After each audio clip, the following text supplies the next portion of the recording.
haven't had communication with Banks for a long period of time, right? He couldn't even tell you, like, at any point when you speak to him what the problem is. I put him, like, where I put Marquise. You and Banks are not hanging out at the strip club. 50 Cent takes some responsibility for Lloyd Banks and Tony Ayo. What responsibility? Like a parent? You're the leader. What responsibility am I taking for him? Like, explain to me. That you didn't encourage them to be independent. For Lloyd Banks is now confronting the reality of his relationship with 50 Cent. He isn't holding back this time. He is stating half-truths, being conceited, and accusing the 1950s of rewriting their history. In its early days, G-Unit was one of the most influential hip-hop movements. Banks provided the inspiration for the words, but 50 was the face. Because of his voice, bars, and delivery, G-Unit carried a lot of offensive weight. For one thing, they moved like brothers, but things began to change when celebrity took over. 50 openly started berating Banks, accusing him of being sluggish and lacking sufficient desire. To give the idea that he had given up on himself, he even drew Banks into his book. At that moment,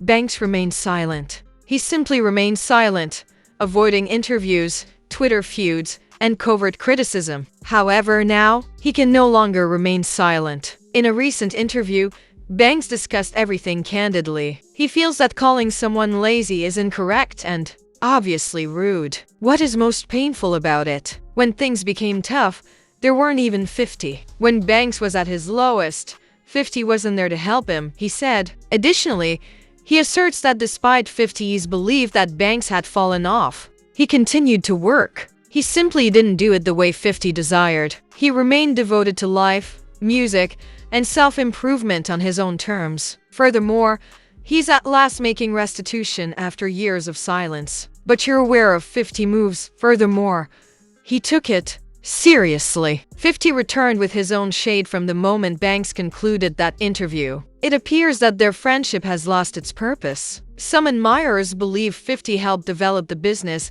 while others believe he has been mistreating his day ones. It's time to talk about what actually happened to that G-Unit loyalty. Was he 50 and honest all the time, or had he been deceiving Banks for years to keep his reputation intact? Is the decision definitive, or is it subject to revision? Where even do they go from here? Please feel free to share your ideas in the comment section below. For the next in-depth examination, don't forget to like, subscribe, and enable notifications. You're already aware of Has Lazy Lloyd tattooed on his arm. He literally wears his laziness on his sleeve. He's always projected an unhelpful mixture of being both introverted and regarding the true nature of his relationship with 50 Cent. Lloyd Banks said nothing for a long time. But then 50 suddenly broke the silence with a random strike at him. Lloyd made the decision to take a stand and make the correction at last. 50's casual remarks about Lloyd and Young Buck in a behind-the-scenes film from his tour were the catalyst for it all. But the tone? Extremely suspect. He seemed to be making fun of Lloyd for not being as well known as he had hoped, which both fans and Lloyd found offensive.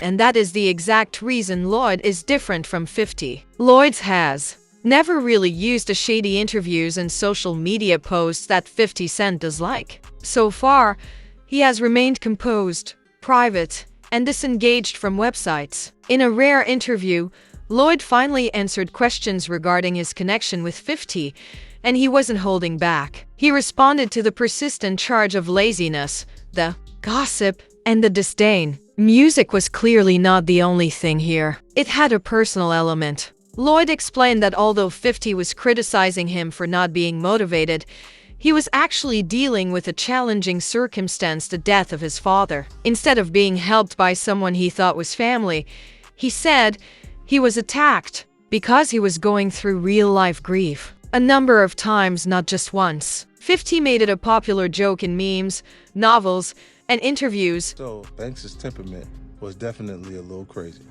I'm not saying anything here that I haven't said to Banks directly.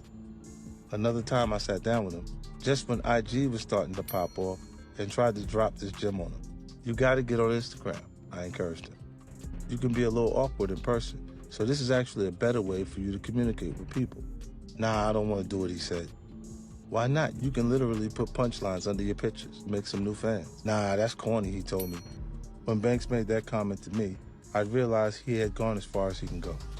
In fact, my exact thought was, this is someone I can't invest another minute. Additionally, although 50 gave Lloyd some credit by calling him a fine songwriter, he didn't sugarcoat the rest. According to him, Lloyd lacked the natural charisma and drive required to be a real celebrity. He's a very good lyricist. Among what are known as the punchline rappers who will end their bars with a funny or tongue-in-cheek line, Banks liked to call himself the PLK, or Punchline King. I don't know if he's the king, but I'll give it to him that he's in the conversation. He is not, however, a great live performer, stylish dresser, or a domineering personality. So if he doesn't check those three boxes, how is he going to get bigger and become the star in real life? According to Banks, 50 was never truly there for him, especially during what should have been his most trying times. And Banks felt more hurt by that betrayal than by any diss song. Neither did he say he fell off. 3 full-length albums have been secretly issued since 2021 as part of his Course of the Inevitable series. There were no commercial efforts or catchy radio tracks, only pure lyricism, consistency, and a clear love for the art form. Banks just ceased participating in the industry's game, but he continued to rhyme. In fact, that's when the break between him and 50 started. Banks was never conspicuous, never aimed for fame, and most definitely didn't want to go viral. Being a rapper's rapper, he puts bars before buzz since that kind of energy doesn't work. If you aren't improving the empire, you are a liability. Additionally, Banks, he had given up on being a foot soldier. To appreciate the depth of this, you have to remember where they came from. Tony Yayo, Banks, 50, and Queens all grew up in South Jamaica. Not the industry created these connections. Children from the same street were using music as a way to decompress from the fighting. When the 1950s hit the film Get Rich or Die Tryin', he brought his team along. Instead of being merely a rap group, G-Unit became a movement. And in terms of bars, Banks was different. Banks contributed his cold voice and intricate language, but 50's charm and hooks were stronger. That was obvious to supporters right away. His early mixtapes, Money in the Bank and Cold Corner, cemented his legacy. Then came the hunger for more in 2004. Platinum inside a month. Favorites include Karma, On Fire, and I'm So Fly. And at that moment, G-Unit seemed like an invincible force. Yayo fulfilled his part. Banks became a prominent songwriter. 50 ruled the charts. And later Young Buck and Game gave it even more energy. Music, apparel, video games, and shoes all used G-Unit. But as the fame and fortune grew, so did the anxiety. The game went awry, Buck lost his job, and the tight-knit team dynamic started to wane. At that point, Banks began to withdraw even more funds. He was never loud or combative in the first place, but as he started to avoid press appearances and ghost events, followers started to wonder if he still cared. But behind the scenes, the story was different. Rather than being slow, Banks was in pain. He claimed in interviews, books, and memes that losing his father demotivated him. The public humiliation never ended. Furthermore, even though 50 claimed to have done everything in his power to assist Banks' expansion, he kept repeating the same denigrating narrative. Banks, he said, lacked the motivation, the business sense, and the ability to adjust to the situation. Banks might not have wanted to transform into someone else, though. He had no desire to become a brand. He was just interested in rapping. And even now, some of his fans still ride for him for that very reason. For in an age of gimmicks and cloud chasers, Banks stuck to himself. Because of this, he may have lost part of his commercial appeal, but he gained respect in another manner. I had communication with Banks for a long period of time, right? He couldn't even tell you, like, at any point when you speak to him what a problem is. I put him, like, where I put Marquise. You and Banks are not hanging out at the strip club. No, he goes though. But you don't go. No, I don't see me there. We had went to Atlantic City. We was in it was a showcase. They expect a show to happen. Yeah, they said, yeah, we will see you at the show tonight. And I go, they expecting the show. Like I was like, yo, call all of them, tell them to come here. When I asked Banks, like, when you go to perform your shows, you don't do this song. This is the hardest record on your. And he's like why? Cause you want it? I looked at it and I was like trying to understand where he was coming from. He had been on my last record. He's like, I ain't been on your record, this and that. And I was like, so what? You don't have to be on none of my records. Like, me being on your records is the thing. I put you on a record with Eminem on my first album, fool. Don't nobody even know you. We were anticipating success, not as much success as we actually had. And it would have been sufficient if we had half. Interview. 50 claimed that Banks was not as driven as he was. He went so far as to claim that his impatience with social media was hurting his exposure and marketability. However, Banks is naturally silent. It wasn't a strategy. Being introverted and having a greater interest in bars and brands, he has never sought to join the industry game. In his core supporters' minds, that made him real. He was a risk, though. At 50, someone who would not help the empire expand the way he had envisioned. His book Hustle Harder, Hustle Smarter, published in the 1950s, was his next big release. He spoke in general terms and also provided names. Banks and Yeo were singled out by him for being mentally stuck in the early 2000s and refusing to change with the trends. Banks was too traditional, too comfortable in his lane, and too resistant to change, according to 50. According to his portrayal, he had great potential but never realized it. Banks wasn't hungry enough, he stated. According to 50, the biggest disappointment was that he remained unknown while having the ability to become a highly popular rapper. Banks was around 14 years old when Biggie and Pac were both popping, so that makes sense that they still resonate with him so deeply. I can relate. I still love the music from when I was that age too. The difference is I haven't patterned my career after KRS-One and Coogee Rap.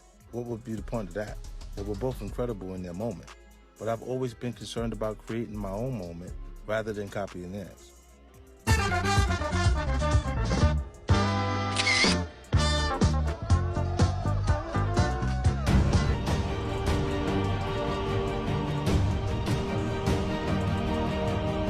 Years ago, I told Banks to film a video of his life and post it on YouTube. Introduce people to his lifestyle. Let the camera follow him around for a while and see how he moves. Maybe something he says or does will create a spark, go viral, and then he'll have some heat around him again. What I didn't want him to do was sit there writing punchline after punchline and then grow resentful when no one seemed to care about his mixtapes anymore. They say insanity is doing the same thing over and over again and expecting different results. Before adding Biggie and Pac didn't do that. They're dead, my man, I told him. They died before this stuff was even invented. And how do you know they wouldn't be posting on IG if they were alive? It was a line of thinking that really blew my mind. It suggested that if Tupac was alive, he'd still be wearing leather vests and red bandanas tied around his head, sending girls his beeper number. Or that Biggie would still be wearing Coogee sweaters and playing Mortal Kombat 2 every night. In Banks' case, a lot of his failure to grow as an artist is connected to his emotional composition. Banks grew up in the same neighborhood as me, but was never a part of it in the same way. I actually hustled with his father. Banks was more content staying on his porch and watching the world from there. There's nothing wrong with that, but it underscored a particular aspect of his personality. Banks wanted things to come to him, as opposed to going out and getting them for himself. That's not me trying to assassinate his character. The guy has Lazy Lloyd tattooed on his arm. He literally wears his laziness on his sleeve. He's always projected an unhelpful mixture of being both introverted and cocky at the same time. The kind of person most comfortable being a big fish in a small pond. If Banks was hanging out in the studio with a bunch of unknown MCs, he'd be very confident. He'd enjoy being the center of attention. But if I suddenly showed up, he'd feel like he got demoted. He'd be bitter. He didn't feel like the center of attention anymore. I get it. I can take up a lot of the air in the room. The problem is that he'd never fight to get some of that oxygen back, which is exactly what a star is supposed to do. I believe a true star must possess 4 fundamental abilities: create great material, be a high-energy live performer, have a unique appearance, and possess a strong personality. Tupac had all 4. So does Mary J. Blige, Chris Brown too. If I'm being honest in evaluating Banks, he possesses maybe one of those qualities. Book marked the first time that 50 publicly distanced himself from Banks to that extent. 50 was clearly drawing a line, saying that Banks lacked the abilities needed to grow the company, and it was no longer just playful mockery or minor jabs. Fans also believe that even though Banks didn't respond in interviews, he responded through song to show that he understood what was being stated and how it felt coming from someone he once considered a brother. Many others pointed out lyrics in his song Stranger Things that appeared to specifically address the conflict with 50. This is the time where 50's and Lloyd's perspectives diverge significantly. According to 50, success is noticeable, global, measurable in terms of money and impact, and loud. But Banks has found peace in a more pedestrian route. For him, but when he came to that room, we talked about, I think I irritated him earlier, playing with the entourage. With MO and them, like, cause I look. Interviews, he admitted that he heard what 50 had to say and could identify with their viewpoints. But accepting your flaws and choosing peace above fame, in his opinion, does not make you a failure. Rather, it makes you human. I'd rather be robbed at gunpoint than be betrayed. Not that I suggest you try it. At least getting robbed is exciting. There's an undeniable rush when somebody pulls out their piece and growls, "Get on the fucking floor." Once it's over, provided you don't get shot, you can go tell your friends, "Yo, they just stuck me up." Your pockets might be lighter, but you'll be much stronger overall, having survived the experience. Getting betrayed is different. You don't get a great war story out of it. I've never heard anyone get hyped telling their friends, "Yo, you won't believe this, but I just got backstabbed by my mans." There are no stripes earned for that shit. When you open yourself up to someone, either financially or emotionally, and they go left on you, it's a different kind of pain, even more dramatic than a stick-up kid physically taking something from you. Like Malcolm X said, to me, the thing that is worse than death is betrayal.